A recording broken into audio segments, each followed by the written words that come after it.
Hello fellow sim racers and welcome to another video. Today I'll be comparing iRacing and Le Mans Ultimate with the real life, and more specifically I want to see how both of these sims are simulating the hybrid systems for the top class in sports cars racing. Hypercars, GTPs, lmdh, lmh, ICE, ERS, virtual energy. There are a lot of confusing terms and I'll explain all of them so we have a good foundation and understanding of the top championships in sports cars racing, WEC and IMSA. As I was working on the video, iRacing came out with a statement about the current state of their GTP/hypercar class and the improvement plans they have for them, so I would like to tackle this one first. This is the statement they made on their forums on December 19th, 2024.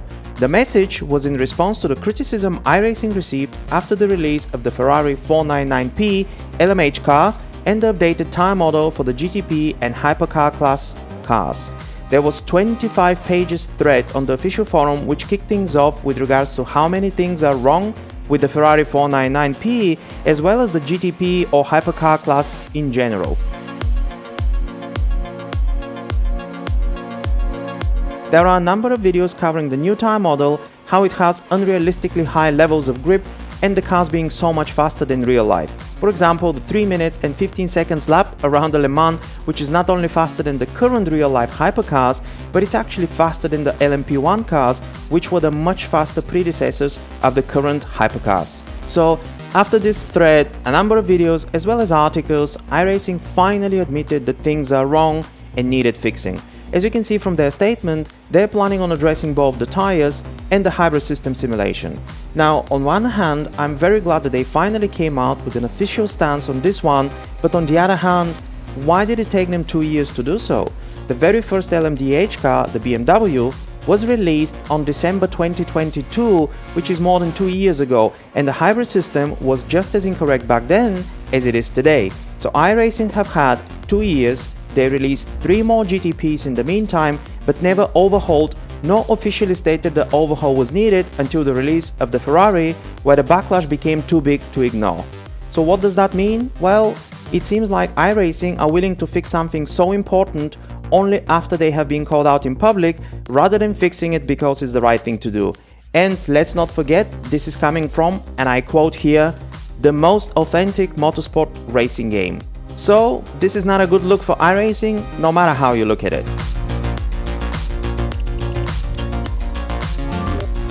Okay, with that out of the way, now let's get to the interesting part and let's talk hybrid systems.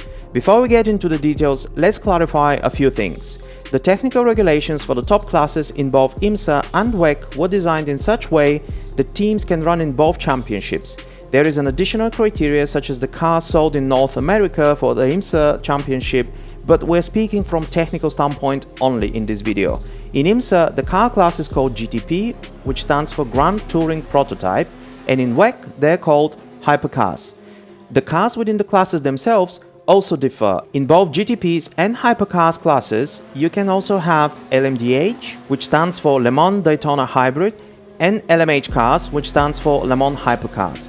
Without getting into too many details, you can think of the lmdh as a more spec type of philosophy where different car manufacturers share a lot of components, including the chassis, the hybrid systems, and many more. The LMH, on the other hand, is more of a proprietary prototype car philosophy, and the important thing here is that the BOP is designed in such way that both of these can compete against each other despite the differences. Okay, so let's talk about the powertrain. The combined power output is maxed out at 500 kilowatts or 670 horsepower for both lmdh and LMH cars. But this is where things start to get interesting. The distribution of electric power and combustion engine power, as well as how it is deployed and delivered, varies. lmdh ICE, which stands for internal combustion engine, produces 470 kilowatts or 630 horsepower, and the ERS, which stands for Energy Recovery System, delivers 50 kilowatts or 67 horsepower. For LMH, the ICE produces 500 kilowatts or 670 horsepower, and the ERS produces 400 kilowatts or 268 horsepower. But again, even though the LMH is more powerful, Technically, the regulations restrict the total output to 500 kilowatts or 670 horsepower for both of them. Additionally, how and when the electric power is delivered also differs. For the lmdh cars, all power is delivered to the rear axle, and deployment of the electric power happens every time you apply the throttle, regardless of the speed. They even launch on electric power only.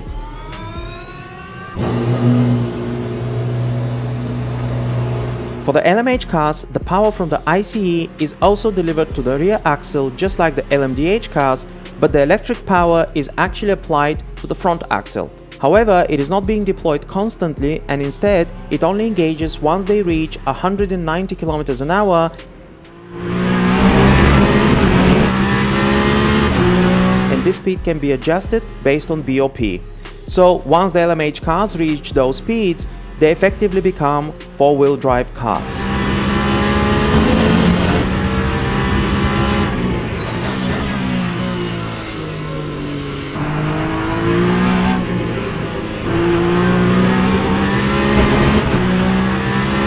Okay, a lot of numbers and acronyms, so here is a simple example. Let's take the Ferrari 499P for example, which is an LMH and unrestricted is pushing over 930 horsepower, but regulations restricted to 670 only. So let's say we have a full battery, so we are deploying 100% ERS for a lap. In reality, this means that up to 190 km an hour, all 670 horsepower are coming from the ICE and is going only to the rear wheels. Once we hit 190 km an hour, the 268 horsepower, which is the maximum power of the ERS, is capable to get deployed to the front wheels, and the ICE is now pushing only 400 horsepower. So the less ERS you deploy, the more power will be coming from the ICE. Another thing to note is that the ERS is not being charged in the pits. It only recharges under braking while driving. And because recharge happens under braking, you never want to have 0% battery nor 100% battery, because your braking performance will be compromised as the car is not harvesting energy under braking.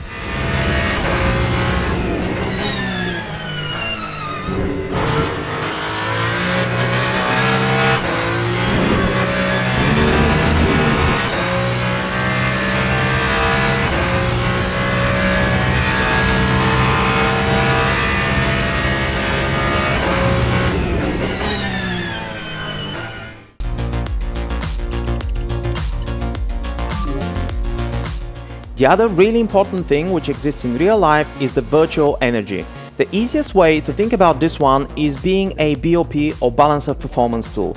Basically, it gives each car an amount of usable allocated energy per stint. It's roughly around 900 megajoule. Both LMH and LMDH cars have torque sensors on their drive wheels that measure the total amount of torque released across the stint. This one is really important because it doesn't really matter if the torque is coming from the ICE or the ICE plus ERS.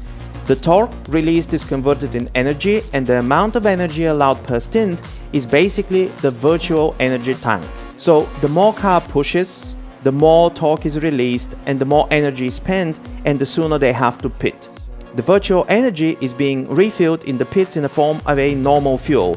There is a ratio the teams have calculated prior to the races, so during the pit stops they put just enough fuel in the tank, which combined with the ERS output throughout the stint gives them the total for the virtual energy tank.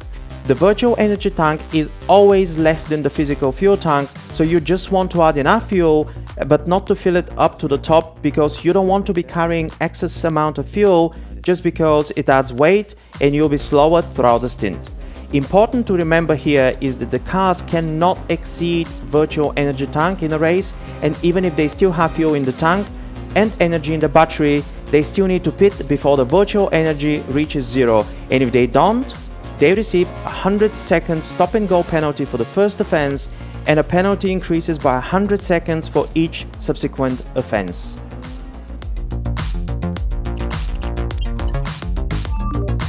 Okay, by this time of the video, you should have a basic understanding of how the combustion engine and the electric motor deliver their power for both the LMDH and the LMH cars. Now, let's have a look how things look in iRacing. Unfortunately, as of today, the hybrid system simulation is not even close to how it is in real life, and let's have a look at all of the points. In real life, the ERS is designed mainly for efficiency. In iRacing, however, is designed for performance. Basically, the ERS adds additional power to the ICE, so think of it as an additional boost like in Formula 1, like an overtake button. There is no max output of 670 horsepower or anything like that. The higher deployment mode you have, the more power you have, and the trade-off being, you are just draining your battery. There are 5 deployment modes in iRacing. No deploy, which basically means that the hybrid is not deployed at all and the battery's state of charge or SOC will increase up to 100%. Balanced, the mode you would use in a race situation in most of the times, will aim to keep the battery charge at around 50% at the start and the finish line.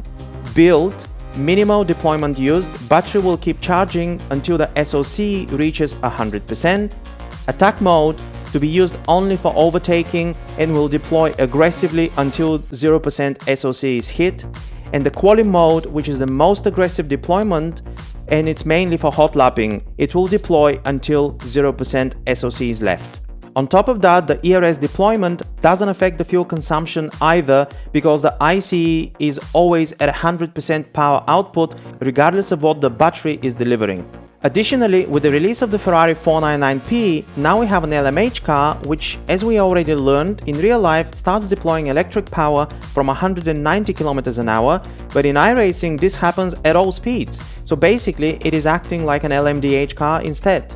Now, to iRacing's credit, it delivers all of the electric power to the front axle, so they did it the right way. However, because it's now deploying at all speeds, we have the Ferrari essentially being a four-wheel drive versus the remaining lmdh cars which are rear-wheel drive. The Ferrari also doesn't deliver up to 200 kilowatts but 50 kilowatts instead, which I guess they had to do in order for it to be BOP'd against the remaining of the GTPs. And as a last point, there is no virtual energy simulated in iRacing at all, which, as we established, it is a fundamental part of how GTPs and hypercars race in real life.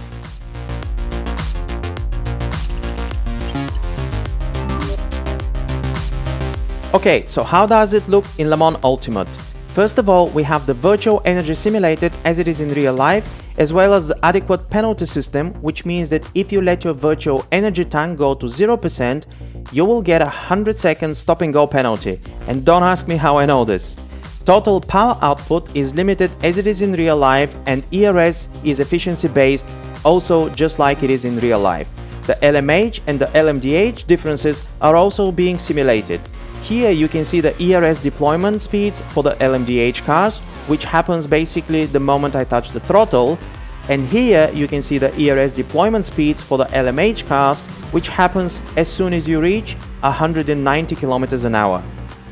Braking also changes depending on the battery charge, and when racing in Le Mans Ultimate, you have to manage the battery so it's never at 100%, nor it is drained down to 0%. And unlike iRacing in LMU, you are independently adjusting the electric motor deployment and the regen levels as measured in kilowatts.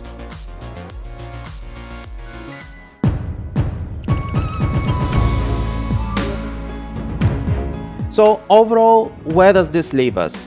iRacing have at least acknowledged this time that the GTP class needs an overhaul both in tires and hybrid system simulations. I'm hopeful that in time they will get there and will give us an accurately simulated GTPs in hypercars on iRacing. In the meantime, the lesson which I feel we all as sim racers and customers should learn is that the competition is good and improves products for all of us. I cannot help but think that the reason why this time so many people raise their voices is that we saw other sims, and especially Le Mans Ultimate, being far more accurate and realistic, and there is no excuse for the most successful and popular sim racing title today to be anything less than that. But we also should remember that if something isn't right, we as customers can and we should raise our voices, because this is how we will get better products at the end for all of us. And in case you're wondering why I have no footage with the Ferrari in iRacing in this video, well, I cannot recommend buying the car or any of the GTPs for that matter until iRacing fix them. And here is my question to you. Do you mind that iRacing is not simulating realistically the GTPs and hypercars, or for as long as driving them is fun, you're not too bothered about how close or how far they are from reality. Let me know down in the comments below. I hope you enjoyed the video and you found it useful.